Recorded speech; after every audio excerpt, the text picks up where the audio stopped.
इस्लाम court में मेघाड़ बिरादरी के माण्हुनि पारां बासरनि जी ॾाढ ख़िलाफ़ एहतजाज कंदे इंसाफ़ जो मुतालबो कयो वियो। नजार पाड़े जे रवासिन घमू बिग मेघवाड़, ईश्वर कृष्ण जीवत चागूबाई, नीताबाई ऐं ॿियनि प्रेस क्लब पहुची बासरनि जे ज़ुल्म ख़िलाफ़ एहतजाज कयो, जिते हुननि दाहींदे चयो त बासर निर्मल मेघवाड़, पहलाज मेघवाड़ ऐं ॿियनि उन्हनि जो जीअण जंजाल करे छॾियो आहे। मुख़ालिफ़ धुजे ॼाणायल माण्हुनि पंहिंजे घर जी घिटी बंदि करे उन्हनि जे घर अंदरां ज़ोरी घिटी खोले छॾी आहे। राति जो घर ते हमलो करे धमकियूं ॾिनियूं आहिनि ऐं खेनि तंग करे रहिया आहिनि। हुननि चयो त हू ग़रीब मिस्किन आहिनि, केर बि उन्हनि जी दाह ॿुधण लाइ तयारु नाहे। 4 ॾींहं खां असां ते ज़ुल्म करे रहिया आहिनि, लठियूं कौड़ियूं खणी असांखे मारण जे लाइ धमकियूं ॾेई रहिया आहिनि।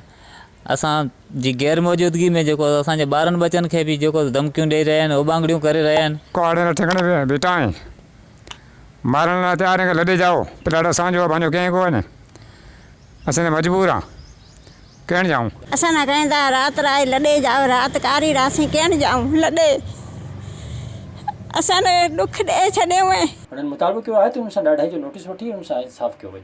विज़िट कयो अवामी आवाज़ मीडिया ग्रुप की वेबसाइट awamiawaz.pk।